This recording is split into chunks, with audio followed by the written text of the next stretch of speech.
नमस्कार, मैं अमनदीप पिलानी और आप देख रहे हैं पंजाब केसरी टीवी। हरियाणा की राजनीतिक सरगर्मियां तेज होती जा रही हैं। जैसे चुनाव नजदीक आता जा रहा है, हरियाणा में राजनीतिक चर्चाएं भी तेज होती जा रही हैं। अभी फिलहाल हरियाणा की राजनीतिक राजधानी जींद कहे जाने वाले उचाना विधानसभा सीट पर मौजूद हैं। फिलहाल मौके की बात करें तो गसोकला गाँव में है और गसोकला गाँव में बीजेपी के उम्मीदवार देवेंद्र अत्री यहाँ पर पहुंचे हैं। क्या कुछ मुद्दे हैं उनके और क्या कुछ मुद्दों को तहत जनता से वोट की अपील कर रहे हैं, उनसे बात करते हैं। देवेंद्र जी जनता के बीच में आए हैं, लगातार जनता के बीच में भी जा रहे हैं। किन मुद्दों के तहत है और क्या एजेंडा है आपका?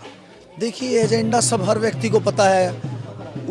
हमारे उचाना परिवार का हर व्यक्ति जानता है कि यहाँ से जिसने राजनीति की है, जो प्रतिनिधि यहाँ से चुने गए हैं, 50 साल के इतिहास में उनका टकराव जिस भी सरकार में रहे, मुख्यमंत्री बनने का टकराव और मुख्यमंत्री से टकराव रहा है। जो लोगों की समस्याएं थी उनसे निजात नहीं मिल पाया क्योंकि उन्होंने सही प्लेटफॉर्म पे बातें ही नहीं पहुंचा पाए। उसी वजह से आज हम दिक्कत में हैं। हमारे यहाँ सबसे बड़ा मुद्दा है नहरी पानी का मुद्दा। नहरी पानी हर खेत तक नहीं पहुंच पा रहा, टेल तक पानी नहीं पहुंच पा रहा। हमारा सबसे बड़ा मुद्दा यही है कि हर खेत तक पानी पहुंचे। किसान समृद्ध होगा तो देश समृद्ध होगा। वीरेंद्र परिवार है, दुष्यंत चौटाला है, लगातार लंबे समय से यहाँ पर राजनीति कर रहे हैं, तो किस प्रकार मुकाबला देखते हैं? किन मुद्दों के तहत आप जनता के बीच में जा रहे हैं? जैसे नहरी पानी की समस्या बताई, और क्या कुछ समस्या देखने को मिल रही है आपको? शिक्षा चिकित्सा यहाँ सबसे बड़ा, जैसे गवर्नमेंट कॉलेज नहीं है। जैसे लड़कियों के लिए, हमारी बहनों के लिए, हमारी बेटियों के लिए कॉलेज होना चाहिए, नर्सिंग कॉलेज वगैरह हो। यहाँ कोई ऐसा इंस्टीट्यूट हो जिसमें एजुकेशन के साथ साथ रोजगार की भी सुविधाएं मिले। तो हमें लगता है कि इन मुद्दों पर आगे बढ़ना चाहिए। जैसे हॉस्पिटल में डॉक्टर्स की कमी है, जो यहाँ से प्रतिनिधि बने उन्होंने कभी आम आदमी से संपर्क नहीं किया, जिसकी वजह से सारी जनता परेशान है, हर व्यक्ति परेशान है। और मुझे लगता है आशीर्वाद मिल रहा बुजुर्गों का। जैसे आज हमारे यहाँ वाल्मीकि चौपाल में, हमारे वाल्मीकि समाज मेरे बुजुर्ग माताओं बहनों ने, बुजुर्गों ने, युवा साथियों ने हमारा जो मान सम्मान किया है, इसके लिए इन सब का आभारी हूँ। और लोग बहुत आशीर्वाद दे रहे हैं और हम लोग कमल का फूल खिलाने जा रहे हैं यहाँ से। आपसे पहले की बात करें तो वीरेंद्र परिवार भाजपा में रहा है, 10 साल रहा है, तो लोगों की भाजपा के प्रति नाराजगी है या वीरेंद्र परिवार के प्रति नाराजगी? क्या कुछ सुनने को मिल रहा है आपको? बिल्कुल, ये नाराजगी भारतीय जनता पार्टी के प्रति नहीं, ये नाराजगी उन परिवारों के प्रति है जिन्होंने 50 साल से दिल्ली और चंडीगढ़ से बटन दबा के राजनीति की है। सिर्फ और सिर्फ सपने देखे मुख्यमंत्री के, और मुख्यमंत्री जिस सरकार में रहे, पहले कांग्रेस, फिर तिवाड़ी कांग्रेस, फिर कांग्रेस, फिर बीजेपी, भारतीय जनता पार्टी ने क्या नहीं दिया, सब हर व्यक्ति जानता है यहाँ क्या नहीं दिया। 3-3 पदों पर, उच्च कोटि के पदों पर, और फिर उसके बाद भी यहाँ हालात उचाना के बने हुए। यहाँ कोई इंडस्ट्री नहीं आ पाई आज तक, कुछ यहाँ दिक्कतें हैं। पानी हमारा सबसे बड़ा विकास में अगर रफ्तार में कोई अड़चन लगा रहा है तो पानी की समस्या, हमारी नहरी पानी की समस्या सबसे बड़ी है। शिक्षा के क्षेत्र में भी हम पिछड़े हुए हैं, कोई गवर्नमेंट कॉलेज आज तक उचाना में नहीं है।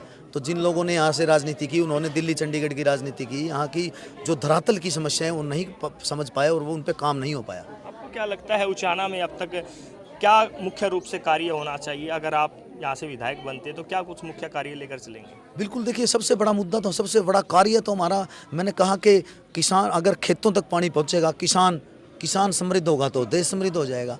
और साथ के साथ मेरे कमेरे वर्ग, गरीब वर्ग की कुछ बहुत सारी योजनाएं तो हैं। भारतीय जनता पार्टी ने बहुत काम किए। जैसे आज देखिए medical college, PG college Jind में, बहुत बड़ी एक्सप्रेसवे चारों तरफ से, जींद कनेक्टिविटी रोड के मामले में। लेकिन उचाना में बेसिक जो समस्याएं हैं उनसे निजात पाना ज़रूरी है। शिक्षा के क्षेत्र में यहाँ बहुत ज़रूरी है कि यहाँ कॉलेज हो, गवर्नमेंट कॉलेज हो। कुछ जैसे हमारे यहाँ उचाना में स्टेडियम तक नहीं है, खेल स्टेडियम होना चाहिए, बच्चे वहाँ खेल लें। यो हमारे यहाँ जैसे बच्चे हैं खेलेंगे, देश का नाम ओलंपिक में, वर्ल्ड कप में, पता नहीं क्या क्या हमारे आगे फ्यूचर भविष्य है। बच्चे ही भविष्य हमारा, युवा ही भविष्य है। तो हमें इन योजनाओं में आगे बढ़ना चाहिए। हमारे को यहाँ पे गवर्नमेंट कॉलेज के साथ साथ स्टेडियम वगैरह है, तो इन चीज़ बेसिक है जो ये चीज़ें होनी चाहिए। कई जगह की देख रहे हैं कि विरोध हो रहा भाजपा उम्मीदवारों का, जींद को आंदोलन की धरती भी कहा जाता है, तो आपको कहीं ऐसा दिखता है कि भाजपा के प्रति कोई नाराजगी आपको लोगों को दिखाई देती है? किसान आंदोलन भी रहा है या अन्य आंदोलन रहे हैं, सरपंचों को लेकर भी आंदोलन रहा है? जी, आप देख रहे हैं, मैं भी एक किसान पुत्र हूँ और किसान हमारे बड़े हैं, बुजुर्ग हैं हमारे, हम तो पिता समान मानते हैं। मैं तो यही कहता हूँ, हमारे यहाँ किसान समृद्ध होगा तो देश समृद्ध होगा, क्योंकि किसान से ही देश, जवान और किसान हमारे लिए सबसे बड़ा। हमारे यहाँ उचाना में बेसिक जो समस्या हमारी, जो सबसे ज़रूरी समस्या हमारी किसानों की है, पानी, नहरी पानी।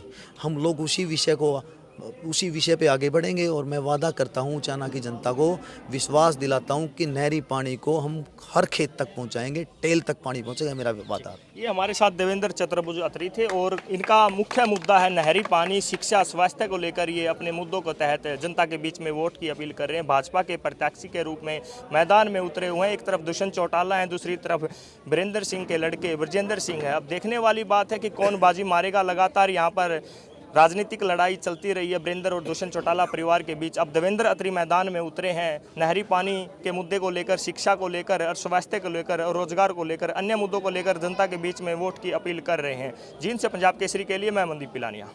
हमसे जुड़े रहने के लिए हमारे YouTube चैनल को सब्सक्राइब करें और नई वीडियो की नोटिफिकेशन के लिए बेल आइकॉन को दबाएं।